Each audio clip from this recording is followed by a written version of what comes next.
was at a ripe young age where being left home alone was exciting. I was like 13, and my parents had just recently started entrusting me to be home alone overnight. The only condition was I couldn't leave the house or have anyone over, but I was fine with that. Something about being able to blast my music or video games without my dad yelling at me was just exhilarating. To make things even better, it was a rainy night which turned into a thunderstorm. I sat outside under the awning for a while, watching the thunderstorm as I like to do. I've always loved thunderstorms, as they just make staying in so much more cozy.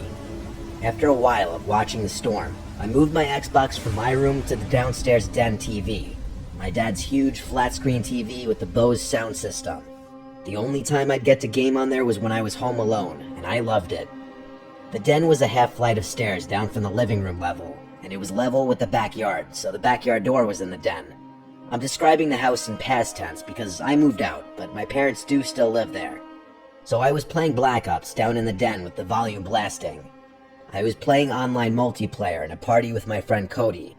I had some crappy old headset, which the only audio you could hear was other people in the lobby and game talking. For a 13-year-old standards, it was the perfect night. Until something interrupted my peace. The sound of the doorbell. It was past 9 o'clock by then.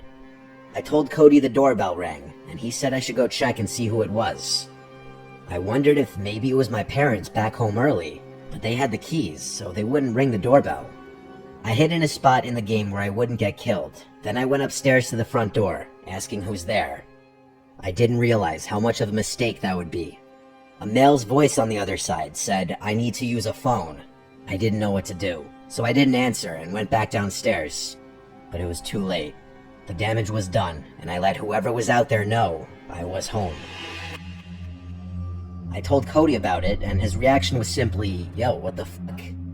He agreed with me that I shouldn't open the door, but the doorbell rang again. Cody said to ignore it. That was the last time I heard the doorbell, and after a while, I relaxed again, as it seemed whoever was out there had left.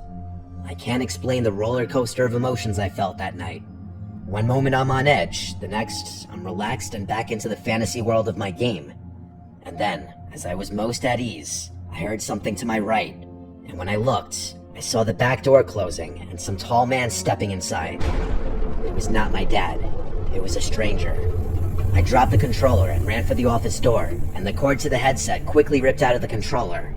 I made it to the office and slammed the door shut, and I'm by no means exaggerating when I say the second after I locked the door handle aggressively shook as the man on the other side tried opening the door. The office had 2 doors in it, one that led to the den and one that led to the garage. My only chance to escape the house was to go through the garage. But before even moving, I just stood still, waiting for something to happen on the other side of the door. Seconds felt like minutes. The man knocked on the door and said, "Little boy, I just need to use your phone. I was stranded out in the rain." His knocks turned to pounds as his voice got louder and angrier sounding. It gradually turned to yelling and pounding. He yelled, "Open the fucking door, you little shit," as it sounded like he was literally trying to break down the door. I had no choice but to go through the garage.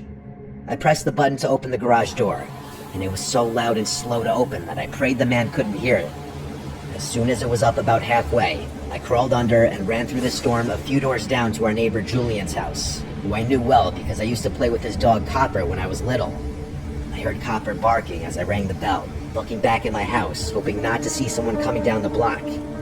Julian opened the door, and I ran into his arms, begging him for help, as his wife came out of the kitchen in confusion. When I told them of the break-in, their demeanors instantly changed. Julian got the police on the phone and handled getting them to my parents' house. It was a long, long wait before the police were outside, and Steve and I went out to them. I told them the same thing I told Steve, and after they asked which door was unlocked, I said the garage. A couple of them went through the garage into the house, and after maybe 5 minutes, they came outside with a man in handcuffs. They made sure he didn't see my face. After he was in a police car, they asked me if I knew that man, and I said no, of course I don't know that man. He had been telling the officers that this was his house and that I was his son. I could tell he was drunk, or high, or just generally crazy based on the things he was yelling and the way he was acting. He was brought to jail, and my parents had to be contacted regarding how they wished to proceed, and they pressed charges. His name was John McCarty. He got charged for, I believe, criminal trespass. It didn't make me feel any safer that that man would one day be out and know where I lived. Thankfully, it was just a random chance encounter. I don't believe he specifically targeted me or our house. So whenever he was released, he didn't come back.